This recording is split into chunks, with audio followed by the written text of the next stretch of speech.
All right, back at the trailhead again. Time trial again. I didn't want to do this. My interest isn't to do a time trial every week because we're not going to see performance gains every week. It's only been like 2 weeks since the last time I time trialed. And man, these things suck. I hate running at an anaerobic threshold. It's very unpleasant. But I had a question I want to answer. One of the steps of my quest of setting a personal record on Green Mountain by my birthday is losing a considerable amount of weight with the idea that that's actually going to make me go faster. I'm not a little guy. I currently weigh about 190 pounds. So for a runner, that's positively Clydesdale. Now, a lot of it's not fat. I just have a large upper body. And what can I say? I'm my father's son. Part of it's just genetics. I'm a big guy. I look at a weight, I gain muscle, but I don't lift, I just climb. So I think that's a given, right? The more you weigh, the slower you're gonna go. So the question is, how much slower? I am betting that losing 10 pounds, for me going from 190 pounds to 180 pounds, will be actually quite substantial. I'm thinking 5 minutes, 10 minutes. I think it's gonna be like a half of what I need to reach my stretch goal of beating my PR of 138 minutes. There's online calculators, there's the gap, there's the great adjusted pace. It'll let you know, like, hey, if you can run a 9:30 mile, you're gonna probably run at this steepness, this much.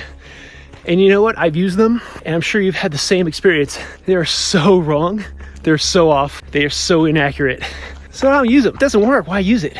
So how can we estimate how much 10 pounds makes you go slower? I was thinking about it. I was thinking about making my own calculator. Problem is, I'm not a sports physiologist.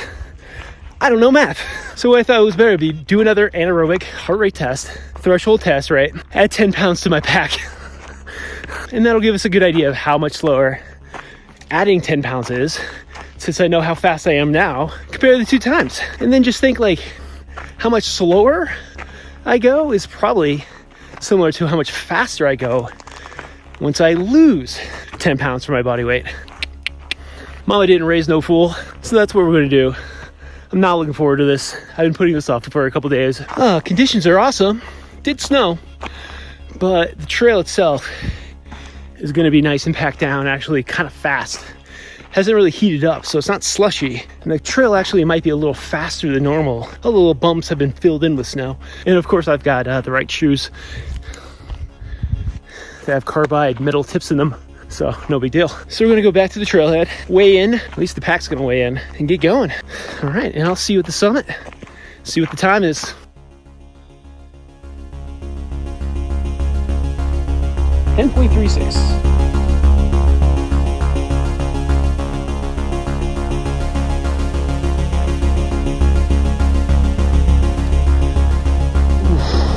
That was brutal.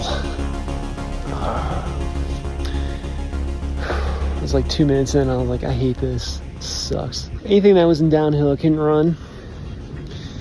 I felt like I was going so slow the entire time. Total time with 10 pounds added. Was it 10 minutes slower? Was it 15 minutes slower? Was it 20 minutes slower? So total time was around 48:30. So 48:30 is only 3 minutes and 30 seconds slower than my fastest time in the last year. So now I know. So yeah, adding 10 pounds to your pack makes you go slower, but gives me an idea that losing 10 pounds is not going to make me go 5 minutes faster just because it's 10 pounds less. Honestly, it sounds like losing 10 pounds might make me go faster by a minute or two. Yeah, the difference is it's marginal. It's there, but it's marginal. Won't be something I'm going to focus a lot of my energy on. I'll lose 10 pounds just naturally. I'm surprised. I feel like my hypothesis was 5 to 10 minutes, honestly. That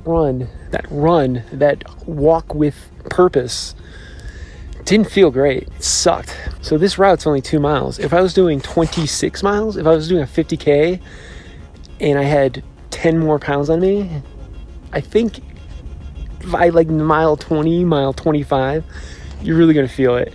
But for 2 miles, it's going to be part of the equation, but it's not going to be the entire equation. I'm left with have to be fitter no matter how much I weigh. Cool. I was wrong. Experiments aren't supposed to be so painful. Interesting though. There's also the outside chance that because I've been training so well, that within the 2 weeks since I last did an anaerobic threshold test, I've just gotten so much fitter that even with 10 extra pounds, I can go pretty fast. Outside chance. All right, I'm gonna dump the 4 liters of water that's in my pack and take a nice easy trot back to the trailhead with my tail firmly between my legs and get out of here.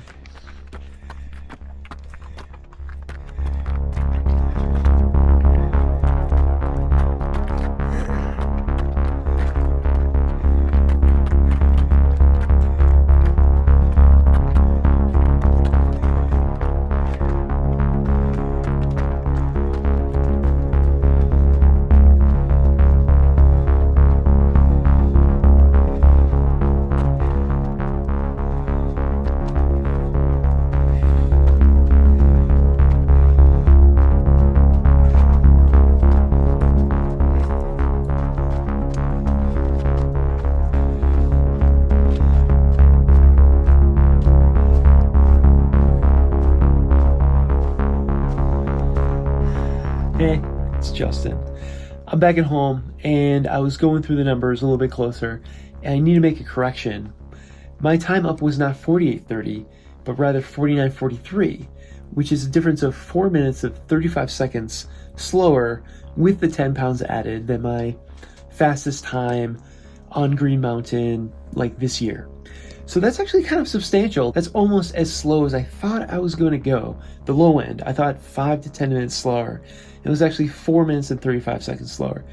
So I want to make an addendum to my findings. I actually think that adding 10 pounds makes a substantial difference in how fast you can go. And on the flip side, I think losing 4 minutes and 35 seconds on my time going up is a substantial gain to my PR quest. So that would give me a virtual time. If today I did that test, I did that time trial, and I weighed 10 pounds less, I could have done it in 40 minutes and 33 seconds.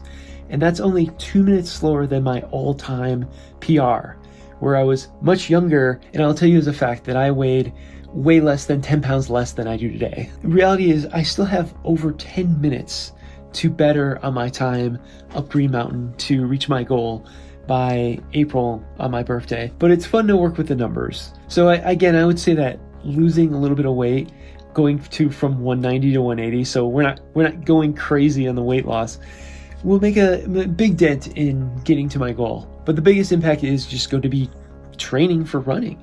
And that just means a lot of miles on the feet. So I hope you found this latest episode on my quest to beat my all-time personal record on Green Mountain interesting. And I'll see you in the next video.